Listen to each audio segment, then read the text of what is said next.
Hi, my name is Christine and this is Life Lessons. Today I want to share some thoughts on the subject, speak to be memorable. This inspiration came to me actually about a week and a half ago when I sat through a terrible speech by someone who should know better. And then I thought to myself, maybe I'm more sensitive to have noticed this because we do have a training program on speaking and presentation skills. But I thought to myself, why don't I get in front of a camera and share a few tips, because everybody could benefit from learning how to speak well. Whether you're going to grow your career in employment, you're going to grow up the ladder, or if you're running a business, whatever it is that your career is, it will help you. Actually, I always say to people that the best single thing that you can do for your career is to learn how to speak, how to make a presentation. And therefore, I decided, let me share a few tips here on how you can become a better speaker. Definitely there's people who are born with a gift of oration. That's taken for granted. But every good presentation you ever see, every good speech you ever see is nothing other than a rehearsed performance. You'll want to remember that as we go along. It's just a rehearsed performance. So the more practice you get in speaking, the better you're going to become. But during this series, I'm going to be sharing a few tips on how you can become better. Now, one of the things I'm going to say is don't speak for too long, and therefore I'm going to break this into 2 or 3 parts. I think I'll break this into 3 parts, where the first session, which is what I'm doing right now, I'm going to share a few thoughts on the why you want to become a good speaker.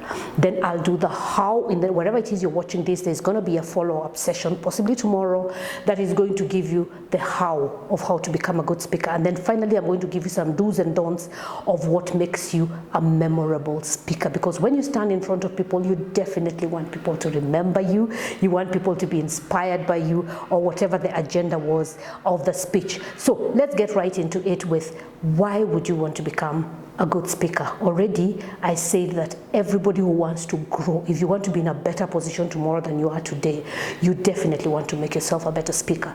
You want to be able to communicate effectively. Now, there's at least 3 reasons I can think of why you would want to become memorable as a speaker.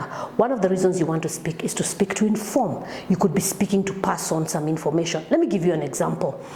Soft Skills Limited has just expanded our operations into Uganda. Actually, spoiler alert, I'm doing this recording while in Kampala for some meetings that have to do with the launch of our operations in Kampala. I'm going to be sharing this on a lot of other platforms, but that is information.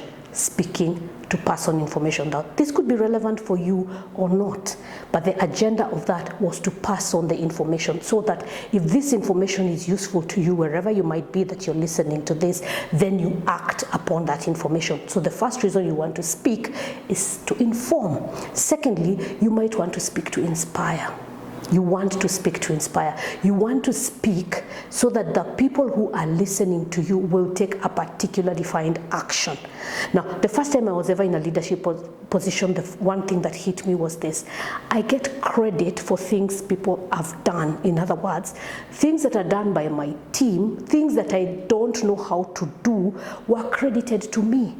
So I discovered if these guys are doing well, I'm looking good. So what's my job as the leader? My job is to inspire them. My job is to make sure that they are doing well. So the second important reason you want to learn how to speak is to inspire people, because as a leader, you perform using the knowledge and using the effort of others. Therefore, you want to speak to inform, you want to speak to inspire.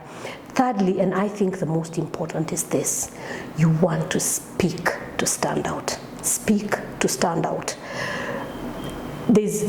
Let me give you a good example. I very often use this when I'm giving a speech. The day you finish school, whatever level that was, whether it was at graduate level or high school level, or the day you all got employed at this, or even your siblings, there was a day in history when a group of people were uniform. Let's take the graduation.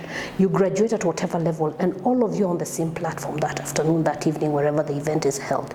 But starting the following day, people's lives, people's careers begin to shape up. Therefore, few years in, some people are going to be way up there, some people will have remained at that level, some people will actually have dropped off the radar.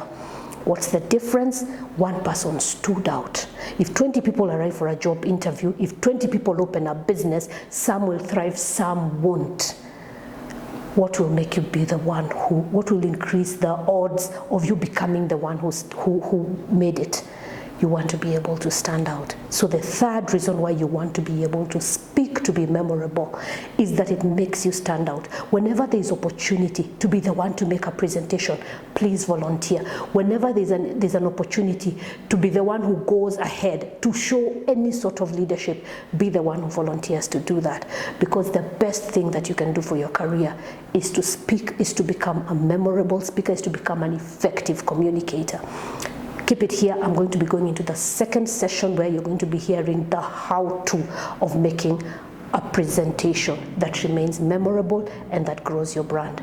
My name is Christine. I'll talk to you again soon. Bye-bye.